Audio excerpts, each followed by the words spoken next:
Hello, Albsterz here, and welcome to Lore Time, alright? I'm sorry, that was really bad. But we are going to be looking into the FNAF lore today by a video by Foot of a Ferret, FNAF, everything you need to know, featuring MatPat. I got a lot of comments on the previous video that we reacted to of MatPat's Ultimate Timeline, and everyone said I need to react to this video to get an understanding of what happened prior and the events and stuff around the FNAF games, as it's not clear in the games. And thank you so much for all the love and support on the videos as well, and jumping into the franchise for the very first time. It's really nice and really wholesome. I really do appreciate it. We're playing Five Nights at Junior's at the moment. You'll see that in a couple days, and then we'll jump into FNAF 3. So without further ado, let's have a little look at what we gotta do. Do you know why I called you here? No. No, MatPat of the YouTube channels Game Theory, Film Theory, Food Theory, and GT Live. And Style Theory, don't forget that one. I know this is an old video, but don't forget Style, darling. I do not know why you called me here. Well, maybe this will jog your memory. Aw, look at this cute little plushie of a rusty metal animatronic haunted by the soul of a child whose head was bitten by a robot in 1987. Happy birthday, Tommy. The Bite of 87? Where's Markiplier when you need him? Nice. Now what do you have to say for yourself? My videos are funny. Mr. of a Ferret, this is without a doubt one of the most shameful displays. That nice? I just want to do Five Nights at Freddy's. Oh, sorry, we continue. Of Five Nights at Freddy's lore dumping I have ever seen. It's actually amazing how almost every single thing you said was wrong. I thought we had taught you better back on the Theorist channels. You even worked on multiple FNAF videos during your time working with us, but clearly you were too busy frolicking around making videos about Bubsy and King's Quest to pay any sort of attention. What's wrong with that? I was just the history guy and the editor. I wasn't doing any of the lore research. Yeah, hey, MatPat, don't be gunning on him. Then you still thought Purple Guy was the phone guy. But whatever, I get it. Can I go now? Who is the phone guy, though? No, not until you learn the proper FNAF lore, sir. Now, see here on this 92-slide PowerPoint presentation that I've made on exactly this subject. First off, this is not the Bite of 87. What is it, then? The image you chose depicts the Bite of 1983, and the child in question is actually the Crying Child, aka the younger brother of Michael Afton. Now, oh, okay, and I got the events wrong with that because I thought FNAF 1 took place in 1983, but it weren't. It's actually 1993. I was a donut and stuff like that. 92 pages, and he probably isn't over-exaggerating either. Is very important. Help me. Play as him. Hello, Internet. Welcome to my channel. Oh, yeah? Yes, a few months back, I made a video about FNAF where I got a lot of the lore wrong. And yeah, I knew it was all sorts of wrong. It was a quick throwaway gag, and I wasn't about to do hours and hours of research and fact-checking just to get to the punchline.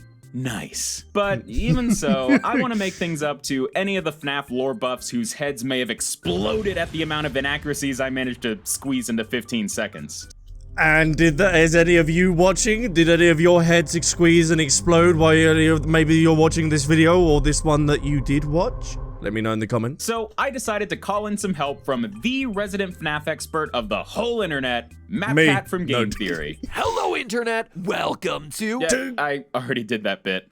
Oh, well, anyway, Five Nights at Freddy's is a long series spanning more games, books, and mysteries than you can shake a stick at. So our goal is to present you guys a complete recap of the entire core FNAF storyline, or at least as much as we can without delving into too many unconfirmed theories or things that could suddenly be totally rewritten by a new book, or a new game, or a new movie, or decorative birthday party napkin with hidden text that only appears after you wipe your mouth 5 times. And FNAF is infamously frustrating when it comes to deciphering its lore, but... That was definitely made up, but that's something Scott would most probably do. I think once you boil it all down, the story might not be as complicated as you think. It's weird, don't get me wrong, but we're not talking about Kingdom Hearts here. But first, I gotta say, if you like this Kingdom video Hearts and you want to see more, supposed to be sure so to hit the big red complex. subscribe button right below this video and ring the little gray bell next to it. That makes sure you get notified every time I upload in the future. It's a big help for my channel, and I'd really appreciate it.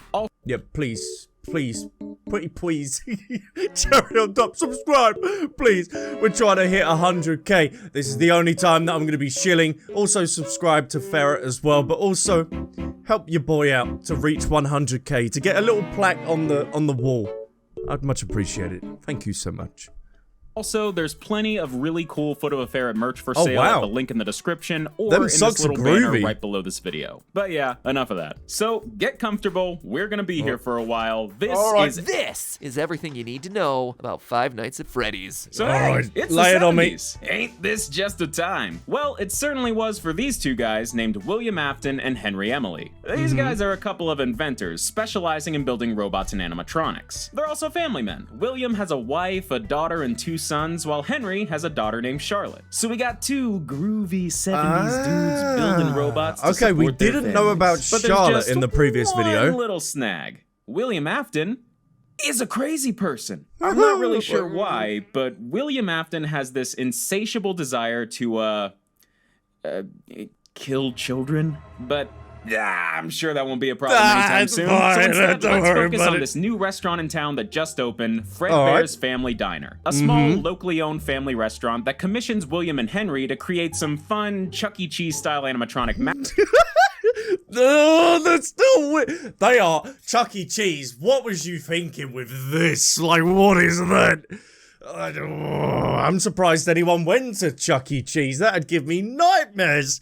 Anyone else? Would you get nightmares from this? Because I know in the previous video, but mascots to entertain the kids. There's a golden bear named Fredbear and a golden rabbit named Bonnie. Now, these are what are called spring lock animatronics, meaning they operate using, well, spring lock mechanisms, which are extremely dangerous. Boy, it sure is a good thing these are just robots and not mascot costumes or something. Hey, guess what? These are also mascot costumes meant to be worn by the employees of the restaurant. Yikes. Yeah. Come work at Fredbear's Diner. Sing songs. Entertain families. Try not to breathe too much inside of the Springlock animatronic suits because even the slightest bit of moisture will cause the Springlock mechanisms to malfunction and clamp down on you, killing you outright.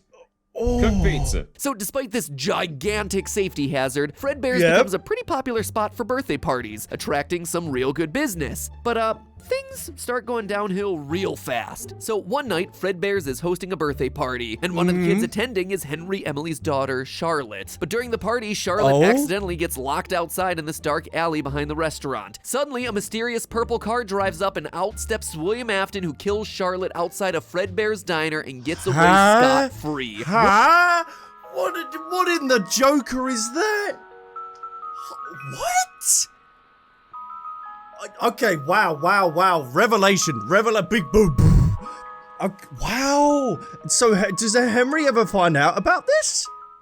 William Afton, also known in the FNAF series as the Purple Guy, has claimed his first victim. Henry Emily has lost his daughter, leading him to just kinda disappear for a while. And Fredbear's has its first of many deaths tied to its name. Besides being a horrible, sad, terrible tragedy, it's also a PR nightmare. And the owners of Fredbear's were just I'm not surprised. We're out, and they bailed, took the money and ran, sold off the Fredbear franchise to new owners who pulled the flip job of the century to create Fazbear Entertainment. Not only did they get Fredbear's back on its feet, but by 1983, they've turned the franchise into a bit of a multimedia empire with a TV show, action figures, plushies, and most importantly of all, a new sister location, Freddy Fazbear's Pizza. See, because it was referenced in, correct me if I'm wrong, when we recently played FNAF 2 for the first time, it got referenced in there. So, but FNAF, the lore, I'm trying to piece all the lore together, but it's really, really cool that it leaves like little subtle things to like the pizza place and stuff like that.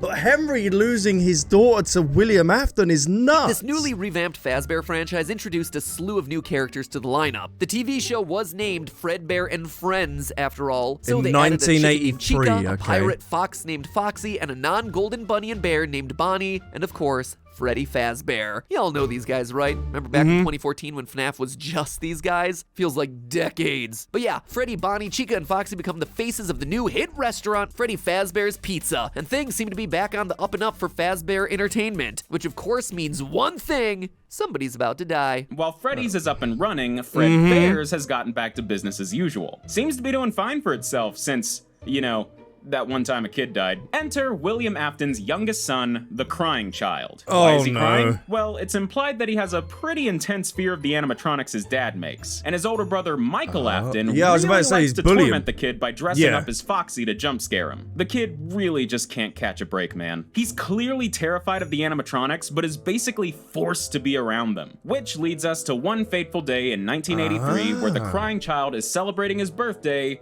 at Fredbear's family diner. He's not having a great time, and his older brother decides to be a little cruel to the kid. The place is really not good, is it? I know their father committed the murder of prior years, but also, and his friends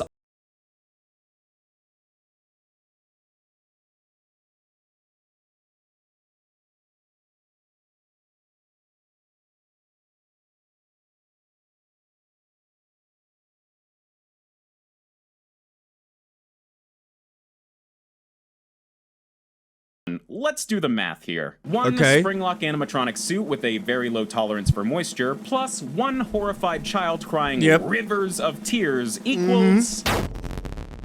Was that the bite of 87? No 2015 Markiplier, that was what's known as the bite of 83. William Afton's youngest son is munched by a Golden Freddy animatronic and dies. Ooh, it's a birthday party. Can I say that? I don't know if I can say that. In the wake. So hold on. No, I might be totally wrong here. So wouldn't his child be the one that's possessed the bear, Golden Freddy, then? Of this, Fazbear Entertainment decides the Springlock animatronic suits or am I totally wrong too on that? dangerous to keep using. No, what gave you that idea? So our good friends Golden Freddy and Golden Bonnie are retired from Fredbear's Diner and sent off to the new restaurant, Freddy Fazbear's Pizza, to be stored in their safe room. But we never see Golden Bonnie in any of the games, or I haven't yet. I've only played FNAF 1 and FNAF 2, so maybe I see Golden Bonnie at some point, but that's... mine's going... I might be totally wrong. You might be just like, nope. You'll let me know in the comments. And then in walks William Afton. Now, you'd think after William Afton lost one of his kids to an animatronic he created, he would take a step back, reevaluate himself and what he's doing, and change his ways. Well, yeah, any father would. If anything, the death of his own kid was a source of inspiration. So William goes to Freddy Fazbear's Pizza and is just like, hey guys, why don't we all just not go into the safe room? You know, the safe room housing the dangerous child-killing animatronics I made? Yeah. In fact, why don't we just forget the safe rooms even exist, you know? I don't security cameras in there? No. In fact, I'm gonna go ahead and reprogram all the animatronics to not even recognize the safe room at all. Nothing suspicious going on here. And everyone just goes along with it. I'm sure that won't lead to anything horrible. So a few years later, around 1985, something horrible happens. 5 kids mysteriously go missing at Freddy Fazbear's Pizza, and the animatronics start oozing and smelling real rank. Turns out William Afton's been lurking around the pizzeria, using the decommissioned Spring Bonnie suit to lure kids into the safe room, kill them, and then hide their bodies inside the animatronic suits.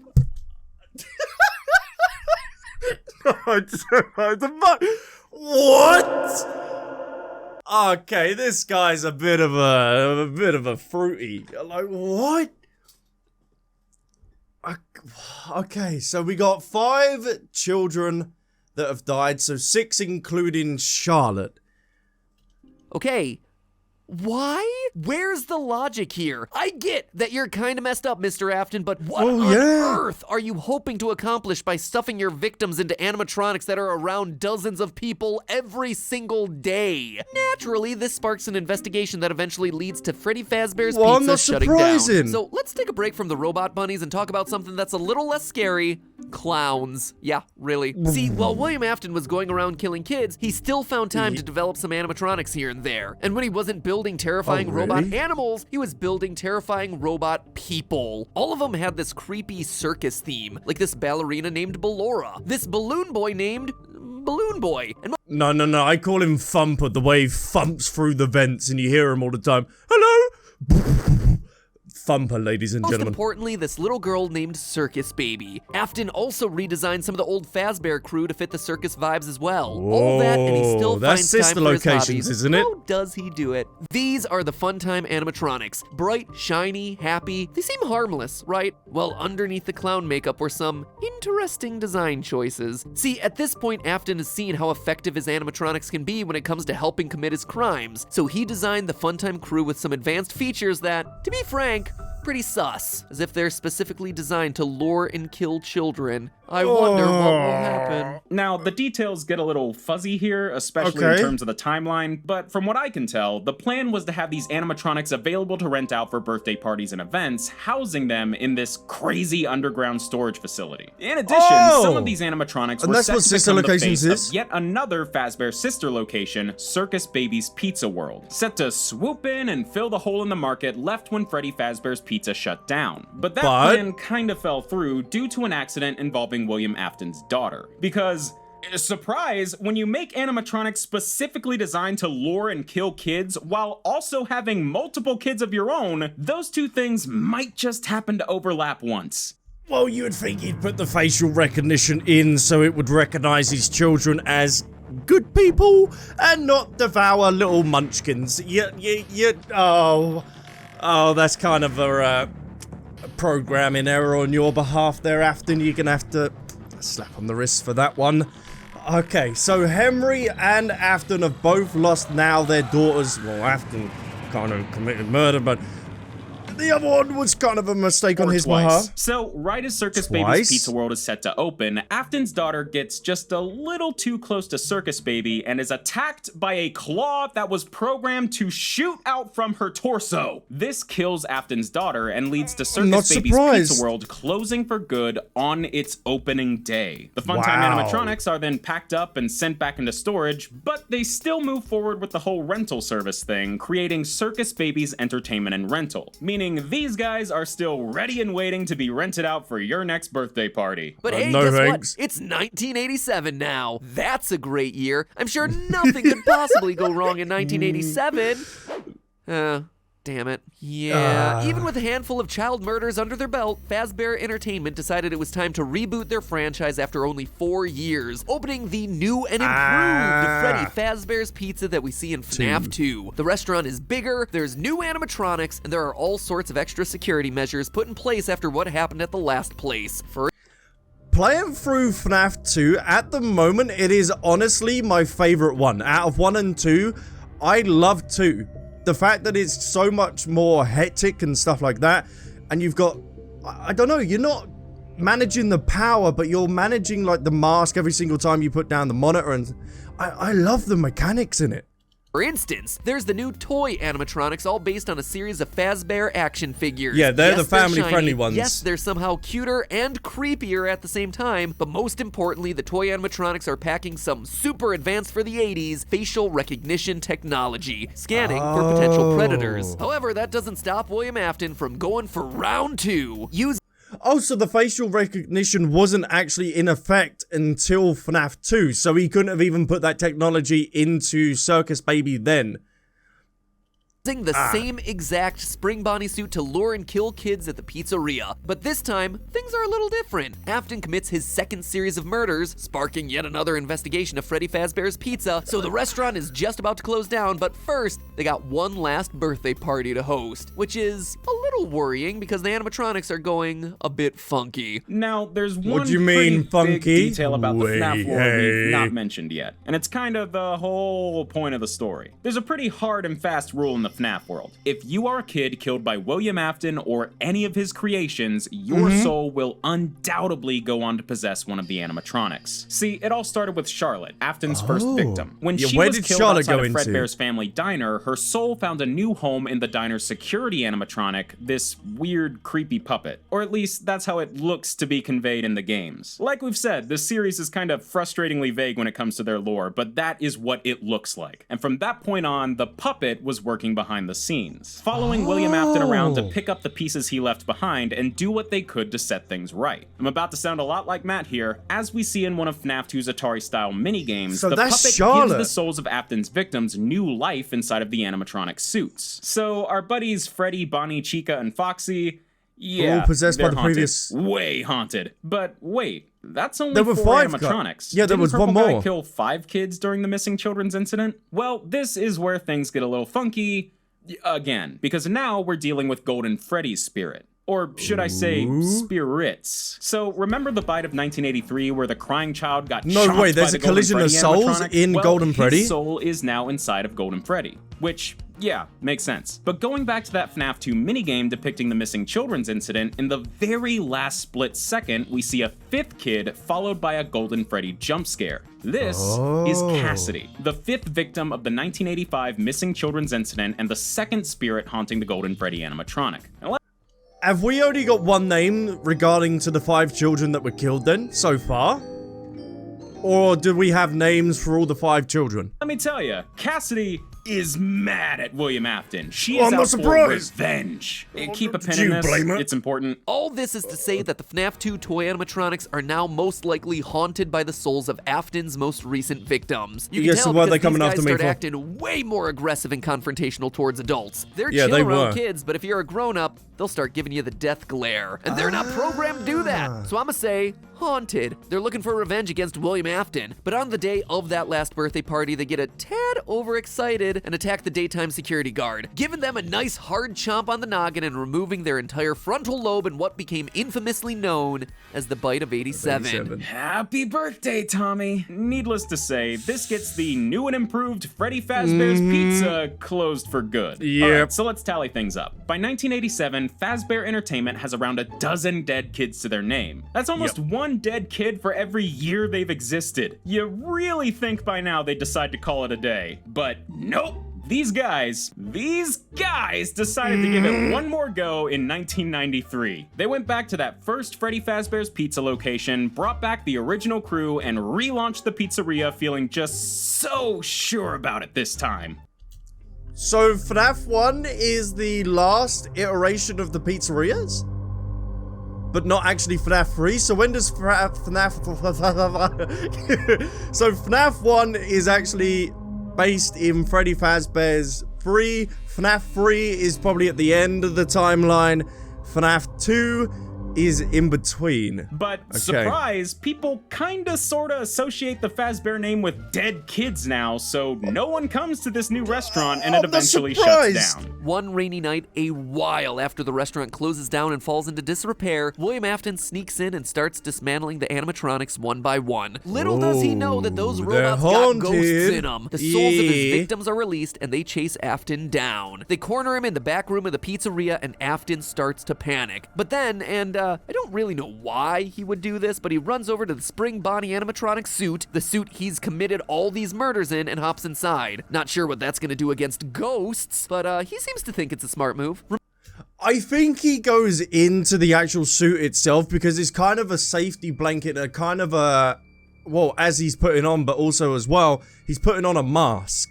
So he's projecting that kind of like protection, and in that kind of state that he feels when he's killing kids, I'm guessing he feels that at his most best and safest.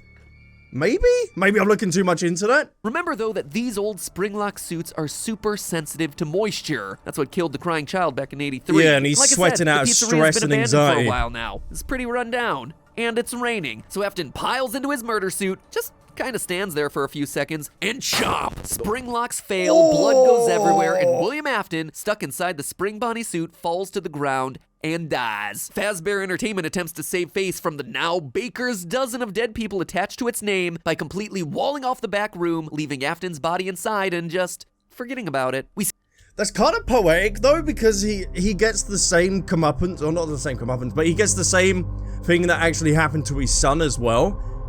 So maybe one of the spirits, maybe it might be, oh no, his son, the crying kid, he went into Golden Freddy, but did he dismantle Golden Freddy? I think he only dismantled the original 4, so it wouldn't have been him It might have been... okay. No. I'm looking too much into that. See, all this go down during a minigame in FNAF 3. Also in that game, if you get the good ending, you get to see the puppet bring cake to a table of children. 4 of them in FNAF masks, and 1 of them crying. The puppet gives the kid cake, they stop crying, they put on a golden Freddy mask, and then they all disappear, leaving the masks behind. The puppet has set the souls free. Now, you might have noticed that all this stuff we're talking about has next to nothing to do with what you actually do in these games. Sure, you see some of this stuff play out in mini-games, but those are side things that are often hidden. If you play these games casually, you may never see a good chunk of these plot-driven mini-games. So how does a purple dude killing kids lead to you as the player spending 5 nights at various robot-infested buildings, checking cameras, and avoiding death by robot chicken? Well, that is where William's older son, Michael Afton, comes back into the picture. While all of that was going on, Michael, now an adult, takes it upon himself to try and make up for his dad's crimes. At first, he was just trying to find his sister, which is so he knows about the crimes? Considering the whole,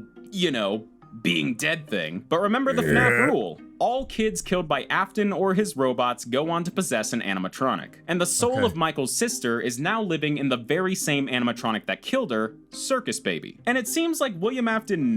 Okay, that's another thing. You've got to remember each of the children that were possessed into it. So, you've got William Afton's daughter that is in Circus Baby, you've got Charlotte that's in the puppet, and then you got the 4 kids that are in the original, and then you've got Golden Freddy that's his son. We don't know who's going to possess Golden Bonnie, or if that's coming into it. Oh no, actually Golden Bonnie was William Afton. His body's in there, so that kind of ticks that one off. That's kind of all of them solved. Knows this because one day, William, the messed up individual he is, went to his son and was like, your sister. Yeah, she's over there. Go check it out. So Michael takes a job at Circus Baby's Entertainment and Rentals, as we see in the game's sister location. In between avoiding death by face-splitting animatronic, Michael discovers the whole "my dad killed a bunch of kids and their souls are trapped inside these animatronic suits" thing, and decides he has to do something about it. Unfortunately, while working the night shift at the storage facility, Michael gets himself scooped, meaning the dude gets his insides ripped out of him by a machine meant to remove animatronic endoskeletons. And then this giant robot named Ennard, created by all the Funtime animatronics literally stitching parts of themselves together, jumps inside of Mike to use his body as a host. So Michael is now dead. Kinda. He's like partially dead. He just kind of moves on with his life for a while. Robo bits jangling around inside his skin sack as his body slowly rots and turns purple. Oh, now he looks like dear old dad. Mike gets progressively worse until one day Ennard's just like, yeah, this place was cool at first, but kinda sucks now, and ejects himself from Michael's body. And Michael is pretty okay with it, actually. Somehow he is still alive. Not much else to do, but, keep doing what he was doing before, I guess. Michael starts applying for gigs at all the various Fazbear locations that popped up over the years. So hold on. We're playing as William Afton's dead older son that's somehow still alive, and there's still got to be a connection between Michael and Ennard.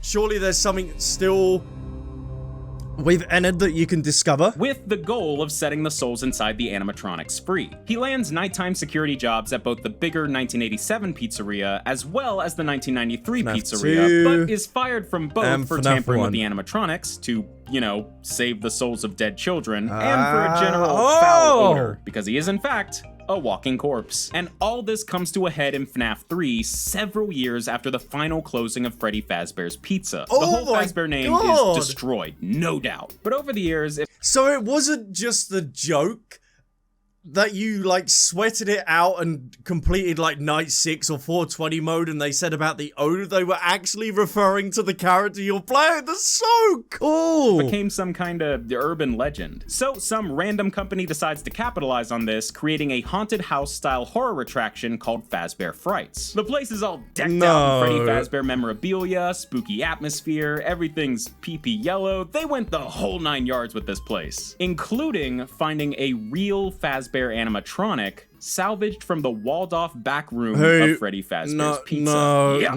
William Afton is back, baby! Undead, rotting, haunting his spring Bonnie suit, and stalking around Fazbear Frights as the monstrosity we all know as Springtrap. I guess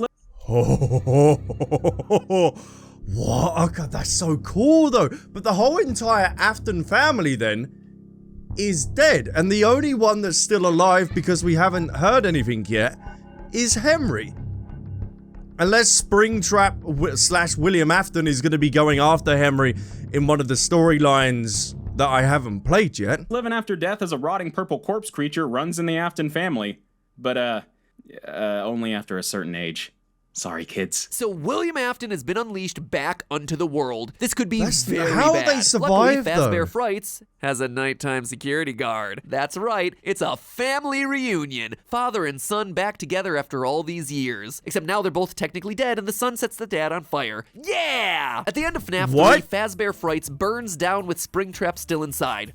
No! Okay, we got a little bit of spoilers, but I don't mind. This lore is actually really, really good.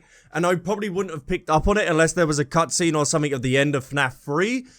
But this is really cool. Which has to have been Michael trying to finally finish off his dad. But unfortunately for Mike, William Afton always comes back. He tried his best, but somehow, Springtrap is still out there. But then, totally out of left field, Henry Emily comes back with a plan. After doing literally nothing this entire time, Henry jumps back into the fray by starting his own pizzeria with Michael working as an employee. We see all this happen in Freddy Fazbear's Pizzeria Simulator. And that is the 5th installment, I do believe, after Sister Locations. It goes FNAF 4. No, 6.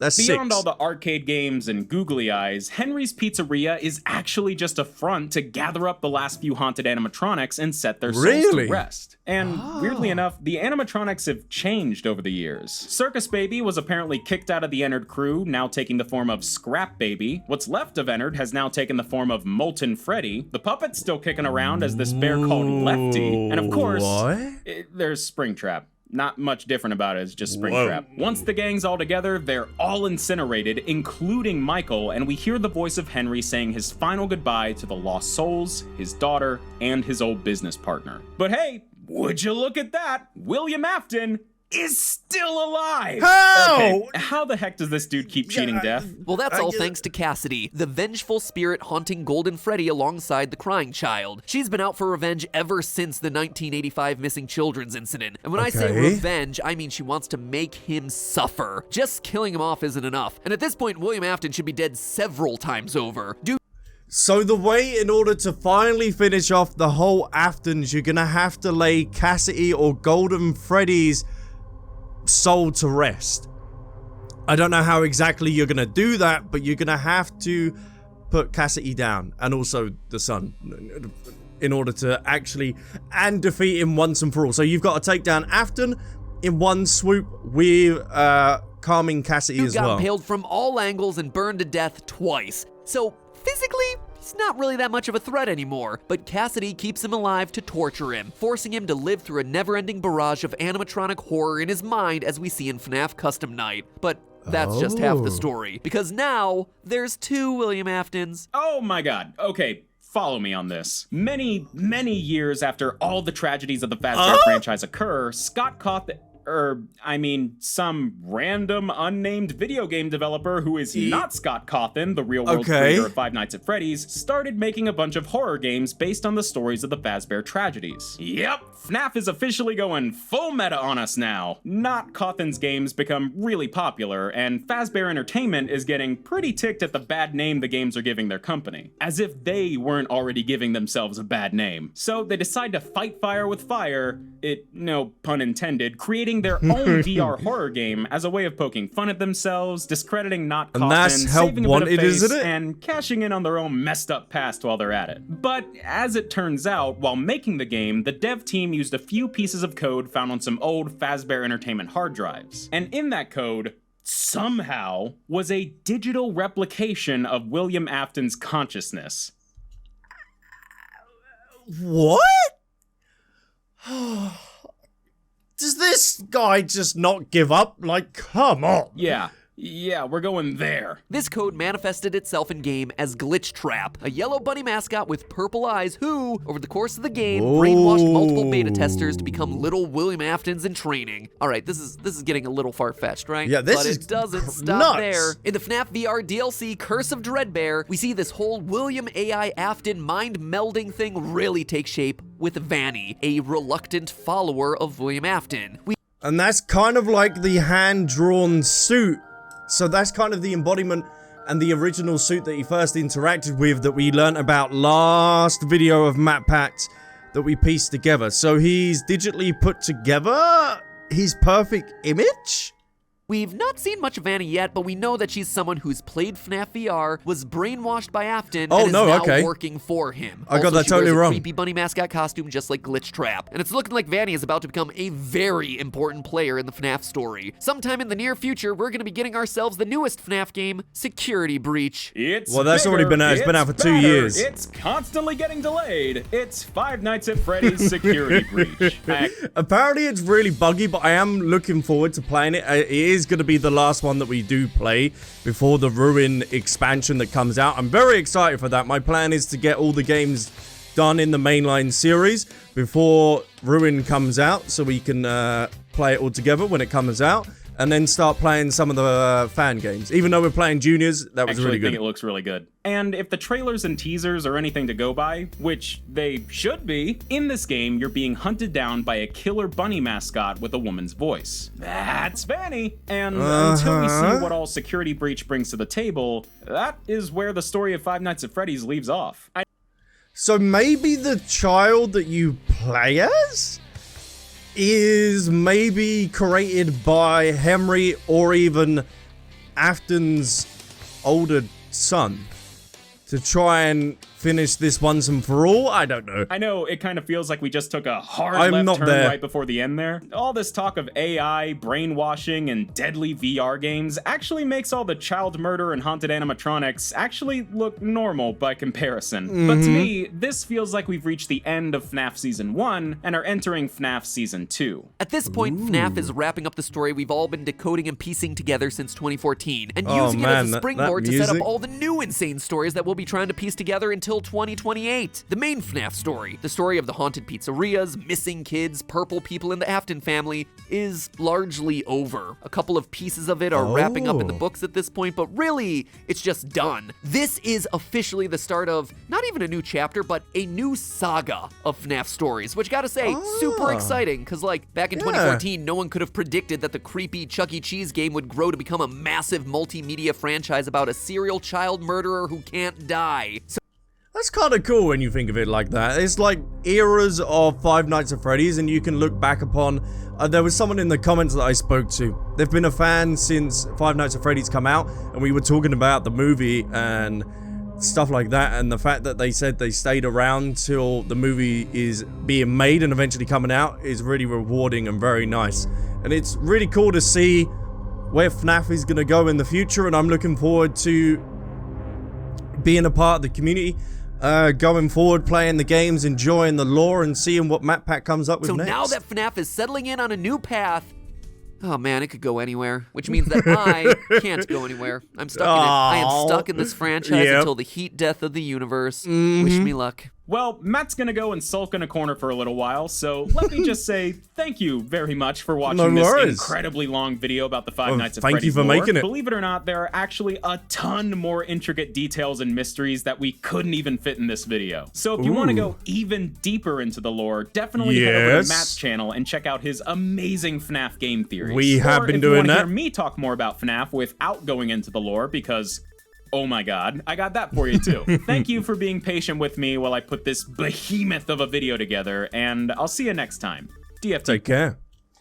Well, there we have it. There is the lore video that people were requesting, and thank you so much for requesting it. I would also like to ask as well, if you're in the deep end of this video, then thank you so much. I really do appreciate it. Put I love donuts, but I would also like your suggestions as well. So we're playing through the mainline games. Currently doing FNAF 3. I'm working on doing that in one entire video. I'm playing Juniors at the moment. That'll be released in a couple of days, as it looked such a good fan game. But what other ones would you like me to play? I know there's the Joy of Curation. I do want to get round to that. But other than that, I really don't know any other really good FNAF fan games. So please do leave them down in the comments. And also what other games you'd like me to see. I know I'm rambling on a little bit at the end of this video. I do apologize, but I like that interaction and like to gauge what games you would like me to play or recommend, because I'm always looking on Steam and Game Jolt and itch.io for funny games, meme games, playing Deer Simulator very soon. So it's gonna be a lot of fun. But thank you so much. As always, boom, boom, boom, boom, boom, boom, boom. Cigar and shakes all round, and I will see you in the next video. 2, Bye. 3, and 4. Count what you have now. Don't count what you don't.